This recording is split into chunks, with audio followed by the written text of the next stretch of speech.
Hello, hello, hello. It is Friday. Welcome back to the Camouflage Beauty platform.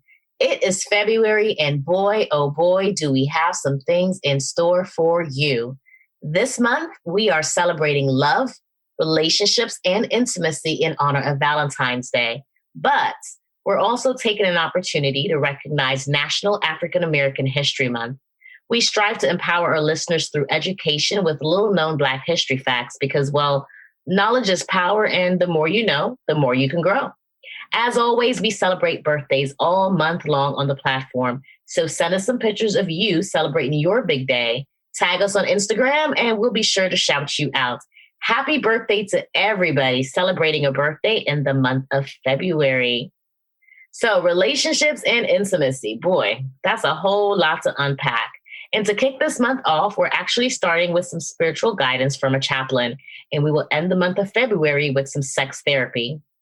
In between that, we have all kinds of other things. I'm not going to spoil the surprise, so stay tuned.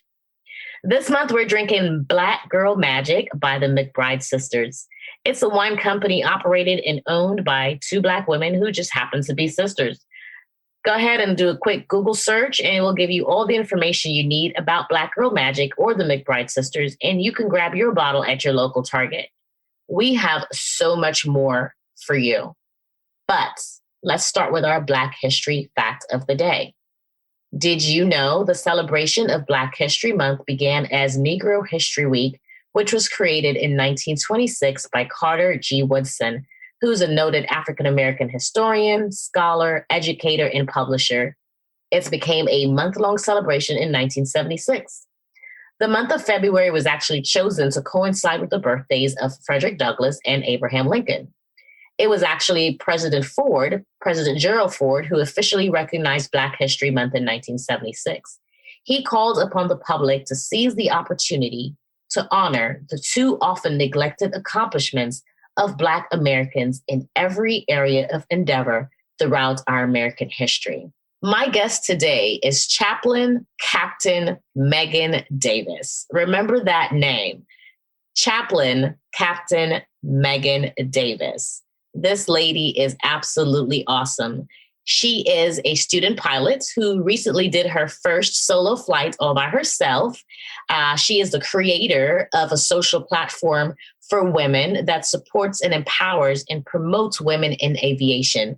It is called Women Rock Wings. Women Rock Wings is on IG and Facebook, so go ahead and check out their pages.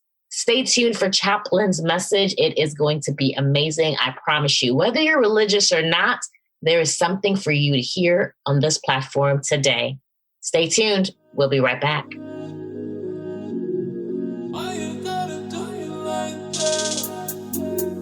You're listening to Camouflaged Beauty, a podcast of shared experiences for military women.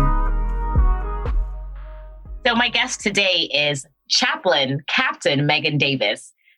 She is a spiritual advisor that is going to give us a lot of information today because we have so much to unpack about relationships, divorce, singleness, and everything in between. Ma'am, welcome to the platform. How are you?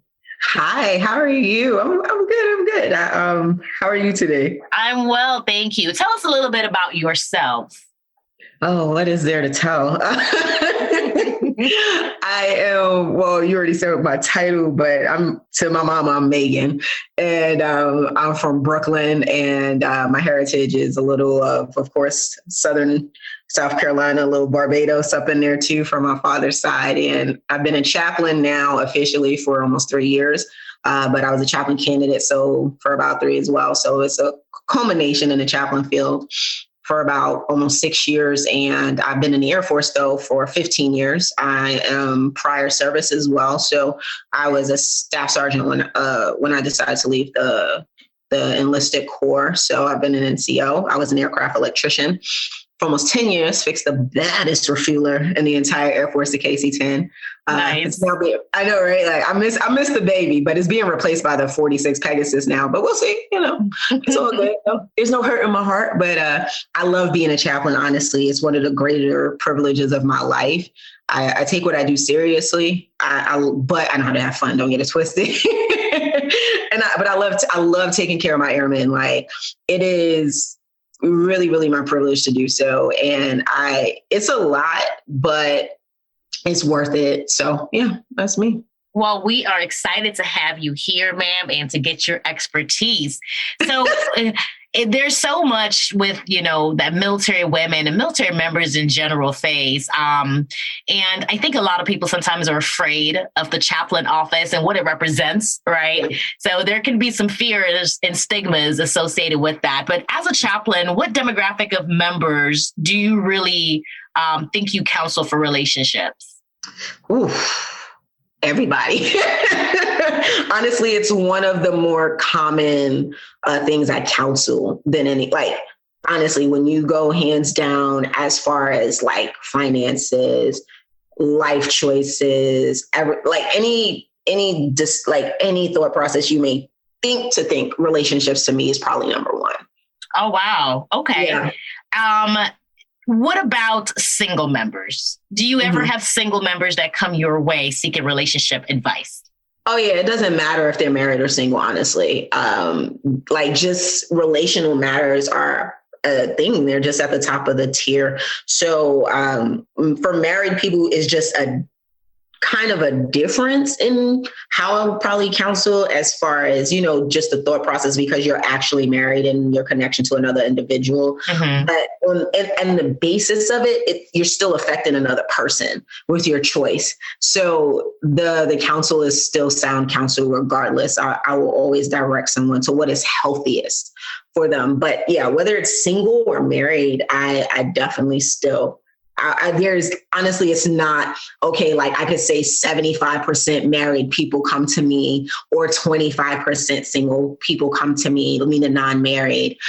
No, it's blended. It's pretty much equal. Awesome. Well, I'm so glad you have that experience because this is the month of love, and Valentine's Day, as I like to refer to it as Single Awareness Day, is right around the corner. Yeah. What guidance can you as a chaplain provide our listeners who may be struggling with singleness and loneliness? First and foremost, to me, singleness and loneliness comes when we forget who we are and who we belong to and our self-worth. So it's really, to me, it's not something that can be resolved anyway by anyone else. You could have been in a relationship. If your loneliness is that heavy on you, then that means you need to take time with yourself and see what's going on with you. So in this season of Valentine's Day, like me personally, I don't celebrate it because of I just don't. I just don't. I personally just feel like if I'm in a relationship, I just chill with you every day. Now, my birthday is a national holiday, however. But no, I don't celebrate Valentine's Day. But for those who are struggling with being single and possibly, seeing everybody, since nobody's really going out right now due to the pandemic, but seeing posts, especially we just came out of the engaged season. A lot of people get engaged during the holidays. You know what I mean? So, and then we have social media now, so it's really big. So you're seeing all these engaged posts from the holidays. Oh, hashtag whatever their last name is going to be, and all these different things. I would say take some time to really dial back and see what's going on with you. See where you rediscover yourself. We spend so much time focusing on what we don't have that we forget what we do. So obviously you're aware you're not in a relationship, that's fine. But do the self-work. I would say discover yourself again. Find out what you like. Find out what you don't like. Find out whatever, something you may have put down, a hobby, pick it back up. For me, something that helped me when I was going through a really difficult time, and it's actually a tool I use with a lot of my airmen, really start to encourage yourself and then act on it. So even if you take like a sticky and you find something that you like about yourself, right? I don't care if it's your eyes, your nose, you're a giving person, whatever you feel your strongest asset is as an individual, write it down, boom, stick it somewhere you pass every day. And then say it to yourself. You understand what I'm saying? Yeah. And then really think about that and how that plays out in your life. Because I'm not very much, just say something. You have to say it and then put feet to it. So we're talking about faith overall too. Faith without works is dead. So you can say something all you want, but if you don't combine it with an action, there's nothing really that's going to happen. So I would say that would be an action for yourself. Think about it for a little bit. What do you feel like? What's your strongest asset? Look at that. And then also struggling in that season, where's your safe space? Is it your best friend? Is it your family? Spend some time with those people. We can't do it physically right now, but maybe some video chats. People have been doing vision board parties. People have been doing, wind downs online with each other. You know what I mean? So whatever that is, find your safe space as well. So those would be mainly I would say path to walk down, and also therapy. If you've really been in a bad situation in your relationship prior to, and you're really struggling, seek out counseling. There's absolutely nothing wrong with that. And I strongly urge it.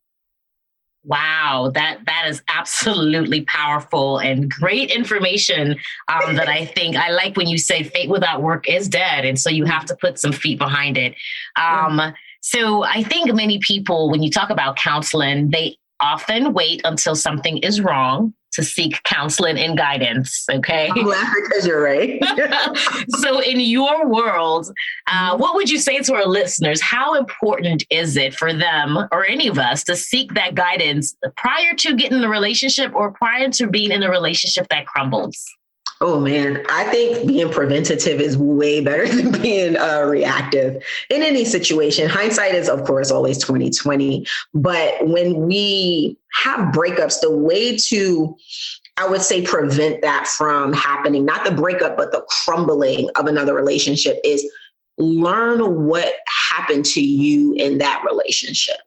Learn how you changed, learn how you've grown, learn about the things that you didn't do well. How did you contribute to certain things? Whether it's just, silence and allowing certain things and knowing you need to be more vocal, or you were an active participant in doing something, wasn't the best thing to do. We don't take the time after breakups. And I can say this from sheer experience, because when I was younger, I didn't date a lot, but I was in a very heavy relationship, and then I didn't really give myself time to heal. Mm-hmm. And then I got into a very another heavy relationship. You don't get I didn't give myself time to recover. I didn't give myself time to learn. I didn't give myself time to grow. So I would say when we're talking about going forward, because you're talking about crumbling generally comes from the fact that you haven't learned from what you've experienced. And even if you see something, you're not giving it the value it needs. So there's this quote from Dr. Maya Angelou that most people say very often: when someone shows you who they are, believe them, but they forget what comes after the semicolon the first time. So the whole quote is, when someone shows you who they are, believe them the first time.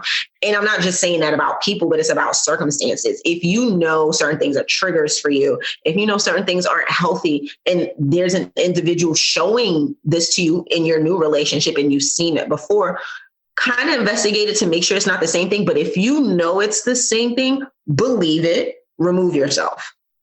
The thing is, we always feel like we have to wait until it's completely destroyed to walk away. Mm-hmm. I think a lot of people are in the mindset of being damaged is the only way to walk away from a relationship, when it's not. You can walk away still two healthy people, because you both are mature enough in yourselves to say, okay, you know what? You're a great person. Maybe not, but whether they are or not, but this will not work for us. Mm-hmm. That doesn't make, you know what I mean? It doesn't make the person horrible. It doesn't make you horrible. It actually is exceptionally healthy. But we've come into a lot of places where people wait until something is completely destroyed, and then they're like, oh, now I can walk away. No. If you see something, believe it, that it is what it is. Because if a person is showing it to you, they're showing it to you, because all it's going to do is get worse. And marriage doesn't fix those type of problems. All it does is magnify them, because now you're in the same space. Or moving in. Some people move in and don't get married, but moving in with someone, all it's going to do is magnify the issue, because it was already an issue. It doesn't make it go away because the person's not changing. You know what I mean? So we have to get out of the mindset of just staying till something crumbles. We don't have to go down with the ship. Yeah, no, that's absolutely powerful. You said a whole lot there, but I want to take out some information from that and kind of focus for a second, if you may, on the idea or the reality of being single. So being single is not easy for everyone, and it's not fun. So how would you say is the best way? Is there a right way to be single? Oh man, I mean, like even in the Bible, it says some people are called to singleness, and no path, whether it's, no offense, but to anyone, but no path, whether it's marriage or singleness, will always be fun or will always be easy. You know what I mean? It's just different. But speaking directly to singleness itself, as a, like, I'm not married and I'm engaged now, but which is recent. We just announced, I think, in December, but but I'm still like not married, right? I would say that value the singleness. I think that people are taught specifically what you said. It's not fun only. You know what I mean? Because they're focusing on the want that they don't have versus the space and time that they're in. You know what I mean? There are so many benefits to being single, just like there are benefits to being married. And it's just, how are you operating in this space and moment in time in your life? And because perception is just like, okay, so there's this story in the Bible where Jesus was with fishermen. And these are professionals, right? Mind you, some people have been out here, they dated. So this is how we're wrapping that in there. And they're on one side of the boat, right? And they're like throwing their nets out there. Nothing coming back. So you out there dating, nothing.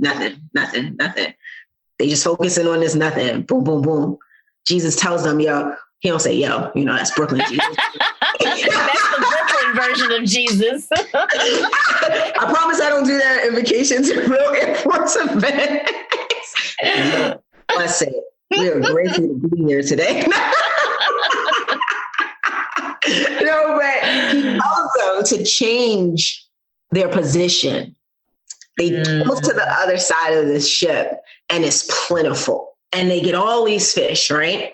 And so what I'm saying is perspective. You're focusing on lack instead of growth. Is singleness. And I'm not saying that is not going to resolve someone not being in the bed and all this other stuff at night. What it does is when you change your mindset, you're not as concerned about it, and you give yourself time to just be with you and develop and do the things you want to do, whether it's establishing generational wealth and all those different things. And we talked, my co-host and I, we talked about Ruth and Boaz not too long ago, and so many people romanticize that story, right? She got to help Boaz, you know, right? All this good stuff. And what they forget is the work that both individuals had to do before they even were paired together. And honestly, you may not be ready. You may want something you're not ready for. So, you know what I mean? It's one of those things. So when you think about like Ruth and Boaz, and we're getting to this part, you're working. She was single. She just got out of real drama, right? She, like, her husband died. She a widow now. She don't have no money. You know what I'm saying? There's a lot of stuff going on. Like, is this really the time to be in a relationship? You understand what I'm saying? Right. So that's another part that tunes for the listeners. Evaluate where you are in your life. Yeah. You know what I'm saying? Evaluate where you are. Singleness is not easy. Where are you right now? So she was like broke, homeless, widow, had a mama-in-law where they traveling to this place they ain't never been before. You understand what I'm saying? You like kind of forsake that part of the story. Yes. And just focus on the fact that she met Boaz at the end. But they're not even paying attention to like when she met him. She met him working. I'm not saying start an office relationship. I'm saying she was about her business. I don't want nobody saying Chaplain Davis said, no, she didn't.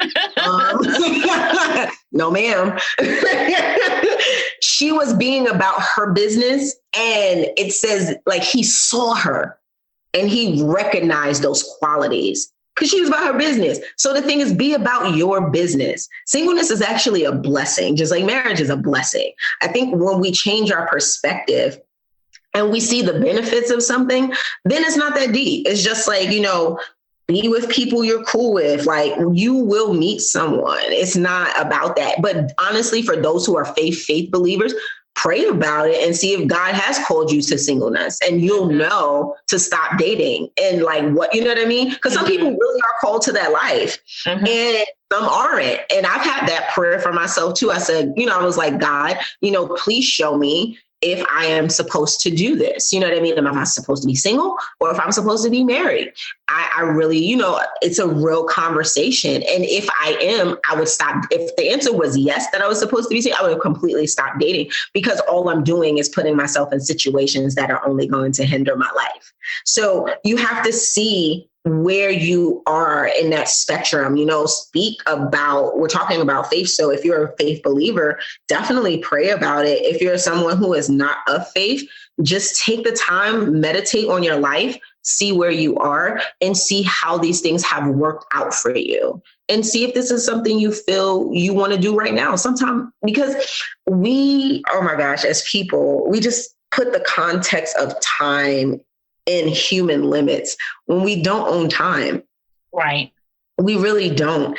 And you may not want to find quote unquote love at 50, but that may be the best time. Right. For you and this other person that you want to spend your life with. So I think being easy on yourself, changing your perspective and looking for the benefits of where you are. And for those days when there are going to be some days where you feel kind of lonely. That's a real situation.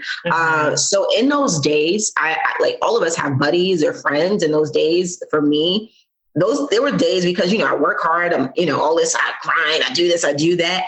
And then some days I'm like, dang, I'm really in a crib by myself. Those are real moments. Honor those moments. I don't write about it, journal, read, find an activity. Mine was sometimes reading and going to sleep. Because those moments are real. So I don't want to glaze over it and act like, oh, just change your perspective, it's going to happen overnight. No, honor those moments. You know what I mean? Be real about those moments and journaling, whether you're, no matter who you are, honestly, even if you just, when I say journaling, I don't mean dear diary today. Sure. You know what I mean? Because some people be like, I don't like to write, but honestly, just get a book. And even if it's one sentence, you know what I mean? And just date it. It's a gift to yourself. I heard someone say journaling really is a gift to your future self. And it really is, because you'll see your mindset, your perspective, your growth, your change, your development, and just say, this is how I'm feeling right now. Let it out. I go boxing if you can until this stuff clear up, but do some an activity, generally activities, because those moments will pass, and shift your focus. That's generally what became more of a practice for me. If I had those moments, I didn't have them often, but I did have them. So it would just be about shifting my focus. Honor my focus. But yeah. So the truth is, just as society defines what success may look like, society often makes singles feel inferior, especially at a certain age, Hey, you're in your 30s, you're not married, you're single, what's wrong with you? Don't forget, if you don't have children, so you don't have no child. Oh, yes, that's another one too. So, I understand why people may feel like that. I do. I think it is important to point out, talking about being called to singleness. So there was a point in time in my life where I had that same prayer, and all my friends around me wanted to get married, and that's all they talked about. And I was like, nah, I think I'm kind of good being single. Exactly. So it's important to understand that, whether it's for a season of 6 months, 2 years, 10 years, enjoy that season and learn about yourself. So I do understand that. But you brought up something very important. You said sometimes, it's just the reality is you go home by yourself.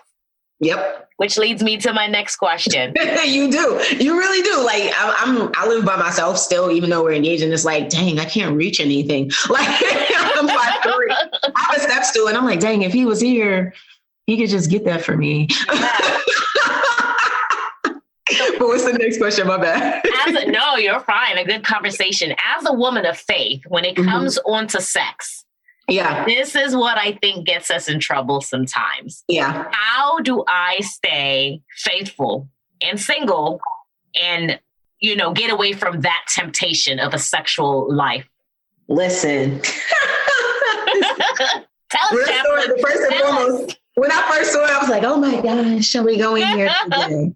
So the thing about sex and marriage and sex and singleness and how we look at it, and obviously the Bible plays heavy into what you're saying. Sure. And we look at it as being restrictive instead of being protective. That's what I would say. So it's kind of like your mom, when you're younger, knows what something would lead to. And she says, don't go over there.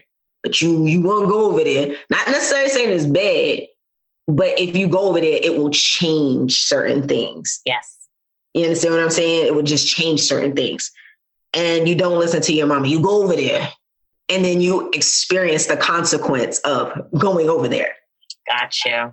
So the thing with premarital sex is it's really God saying, don't go over there yet.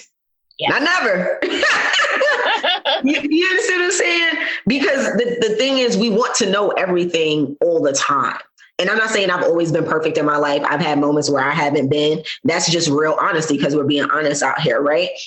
But thank God for grace and forgiveness and all of that. However, when you make that decision, what you're saying to yourself is, I am preventing. It's a preventative measure. Because the thing is, so the thing also, because the definition of fornication has been totally fleshed out improperly as well. And just because you have premarital sex doesn't necessarily mean you're fornicating. Fornicating means the salacious use of sex for someone's own pleasure with no intent to marry you. How some people... Ma'am, can you just repeat that definition for me? Because I think it's important that we get that down. Amen. Amen. Please repeat that definition for me. So honestly, just because you're having premarital sex does not mean you're also fornicating. They're two separate things. You can be doing both at the same time. Right. But you're not always doing both. If you catch what I'm saying. So for people who, trust me, this is a heavy debate anyway in the world, in the contextual theological world right now anyway, but fornication generally is the salacious means of sex. So say you're a female, it doesn't always have to be the dude. Y'all get together and the guy wants to get married and she says she does, but in her heart, she really doesn't. And then she changed mind, all this wonderful stuff. If they're having sex, they are having premarital sex because they're not married. However, he has the intent in his heart to marry her. To him, he's not fornicating, but to her, she is because she's just using him for sex. Really? That's a whole nother theological discussion. Yeah. We're going to have a part 2 to this conversation at another time. I feel like this is an entire topic by itself.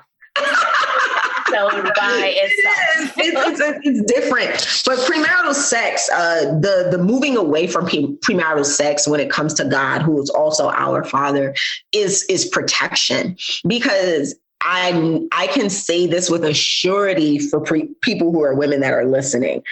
You feel far more connected and like you have to stay after you have sex. Yeah. Whether you say you do or not, whether you try to act like it doesn't matter, all this wonderful stuff, right? You just feel more connected because you are now intertwined with this person physically, period. This is the closest outside of being inside of your mother's womb and a baby being inside of yours. This is the closest you can be physically to a human that this is it. Wow.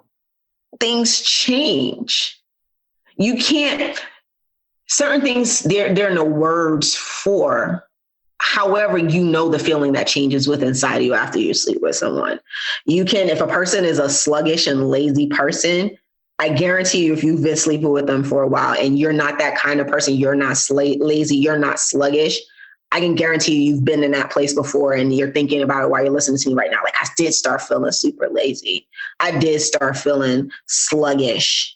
I did start feeling this way, or I did start feeling anxious. You know what I mean? It happens because we try to put things in boxes that can't be put in boxes. There is no real explanation for what happens when our bodies intertwine and we exchange our energy. That's really what happens when you have sex with someone. So if you think about premarital sex, and not just in the formation of before marriage, think about it in the formation of marriage. What happens when people have sex outside of their marriage, right? Mm-hmm. The issues it causes a lot of problems. However, if you're just with each other, right? Right. Just with each other, you ain't gotta worry about all these other people. Right. It's not bringing inside issues, inside babies, inside diseases. All of these things are actually removed if you're right here, just the two of you. But people don't think about it that way. They just think about the lack of sex.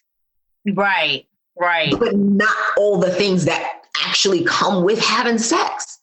Being more connected to someone. You automatically can get pregnant if you're someone that can have children. Right? You open yourself to it immediately.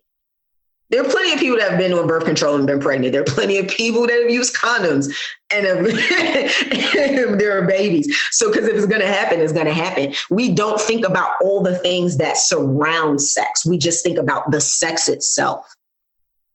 And then we don't also think about the beauty of it. And so for me, this is one of my biggest foot stomps when I talk to my youth about sex and because I grew up with, my grandmother was super Southern and my mom was just hardcore Brooklyn and then, got West Indian and it was just don't do it. It wasn't a conversation. But for me, I think the issue is we don't teach our children, that is our girls and our boys, about their worth.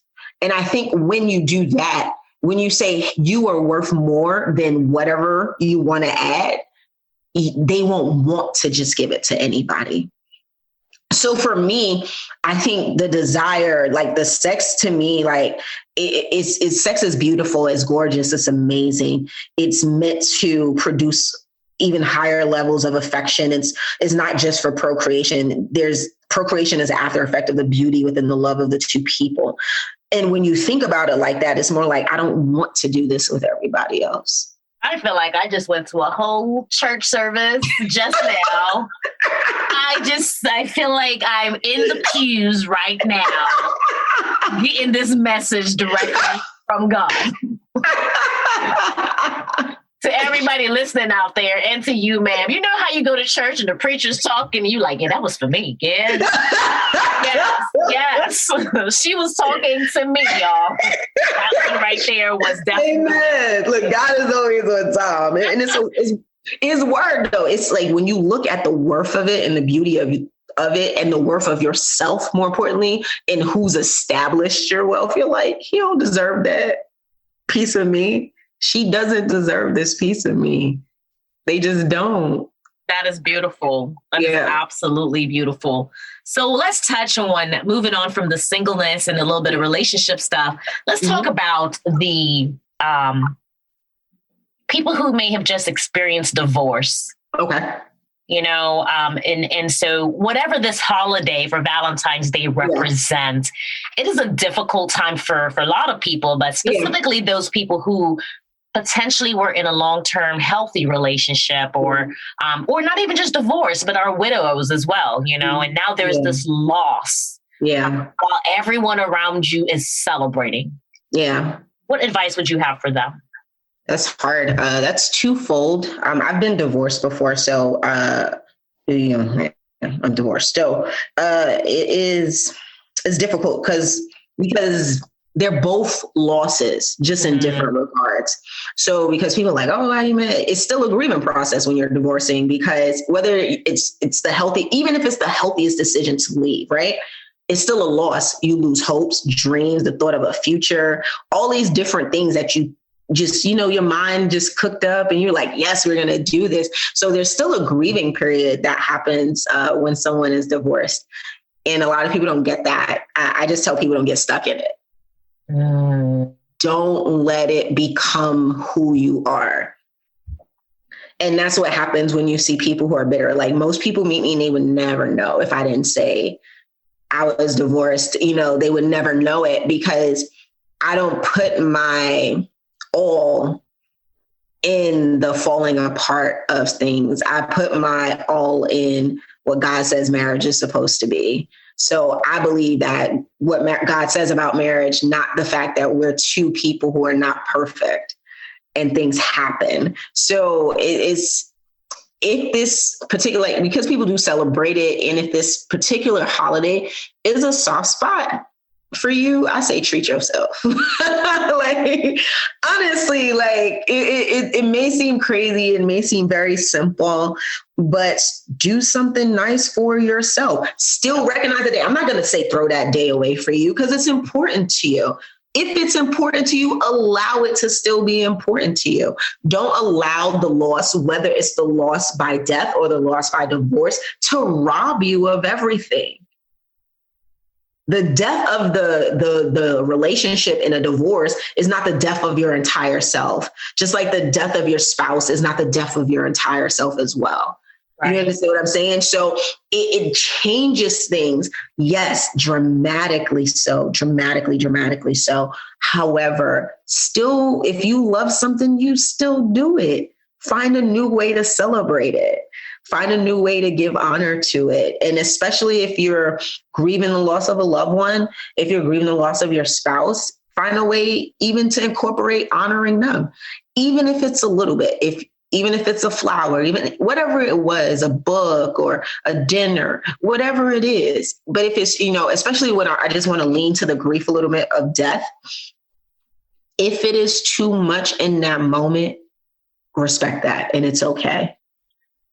But take it step by step and be honest with yourself and allow yourself to just move through that process and know that it's going to only come with time that you move out of it. It is like I lost my grandmother almost 7 years ago this year. My grandmother raised me on my own.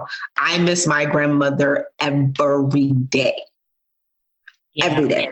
There's not a day I don't think about her. There's not a day I probably don't talk about her in some way, shape, or form, reference something she taught me. However, I'm not like broken. You understand what I'm saying? Yeah. It is one, my faith obviously plays a heavy role in it, but the honoring of her comes in moments. And you know what I mean? And also I look at death differently. So it's not that I don't miss her every day, and you're going to, because I want to pay honor to that. You will miss that person. However, they had their season of their own life, and the things that they taught you, the things that you learned about yourself with them, you carry them with you all the time. And you're going to cry and have those moments. Like I believe in people honoring the moment. People are like, oh, let that, no. I think about her every day. And some days it's a crying moment, and that's okay. Someday I'm laughing because she told me I was too big for a dress. You know what I mean? Some days I'm cooking cornbread and I'm like, dang, I miss her cornbread. Yeah. You know what I mean? Just honor those feelings. If you're having, and this time is hard, like really hard for you, honor those feelings. It's okay. Yeah. It's okay. And I love that. Yeah. I love that. Wow. I love that. I like to tell people, give yourself some grace. Amen. You know, give yourself some grace to just to be in the moment, enjoy that. So I absolutely understand that. Yeah. All right, ma'am, to wrap up, I mean, you've given us so much already. So I don't really know what other word is going to come from God through you. Listen, I had to live all this stuff to be able to talk. That is so true. So just to wrap up for our listeners, is there anything that you wish, people really considered more about the chaplain community, or any other insight that you would like to share with our listeners? Oh, man. One, I don't, all of us aren't the same, but no one's the same. All of us are so uniquely amazing. I love being a chaplain, and my team is actually pretty awesome. I can't lie. I have a good team. Thank the Lord. But I will say what's up to us too. Like, I mean, we're out and about, And that's been the harder part, I guess, about the pandemic, but we still I still do virtual counselings, whether it's via Skype or via FaceTime or by phone. So I still do that. And I'm just heavy in checking on my unit. I don't play those games. But I would say for us, like, as far as other airmen that see us, just say what's up. Like, once we come back, like, stop by the office. It's also part of the preventative thing. It's like, be interactive. There's so many resources we have available. When you see a chaplain, speak, like, share the information with other airmen. That would be helpful. We know a plethora of things. Most of us have had so much, like, we just all go to school a lot. Like, we just keep going to school. Like, one of my wishes, I'm like, dang, girl, you going to PhD? It's like, we all have like 500 degrees. It's crazy. But like, some of us are like actual counselors in our civilian setting. We're all ministers in our civilian setting. We have that like experience. Then a lot of us, not all, but obviously, but a lot of us are prior enlisted. So, you know what I mean? Like, there's a whole lot of information that comes from the office. Just, say hi. Don't be afraid. If you're not someone of faith, that's all good. We're going to take care of you regardless. I think that's a lot of the misconception most of the time. It's like, I still get that, and like prelim, they like just want to warn me, Chap, I don't really believe, too heavy in a religious thing. I'm like, okay. What's your For me, I'm like, okay. So what you need? Like, that's all I want to do is take care of you. Like, that's the biggest thing I think that people need to understand is, like, we're here to take care of you. That 100% confidentiality joint is legit. Especially if you're talking to Chaplain Davis, because I'm from Brooklyn. I don't play that. We don't tell people business. Yeah. It was like doubly so with me. You're going to catch that too. But no, we take that very seriously. Like, the fact that, always remember, we are in 100% safe space. Like, and that's and the word you use is the word I like to describe my life as a chaplain, is grace. Like, I am blessed to be a walking, living pillar of grace for anyone I encounter. So that's how I view being a chaplain. Like, if you come in my office, there's nothing you can tell me that we won't sit with. And so just from suicide ideations and from deaths to marriages to weddings to baptisms to, if you are of a different faith background than me, to finding you somewhere where you can pray, a community that's close to your installation. This is what I'm here for. I am here to care for you, period. That's it. No questions, no in between. I take care of you. That's it. I love that. Thank you so very much. Chaplain Captain Megan Davis. I kind of feel like you just need to start doing, like, I don't know, Sunday school lessons online or something. This has truly blessed me today. It does not matter what your faith is, if you are listening or if you don't believe in anything at all. Yeah. If you did not learn something today, you were not listening. So that's my 2 cents on that. But before we wrap up, I just want to remind you guys that love is patient and love is kind.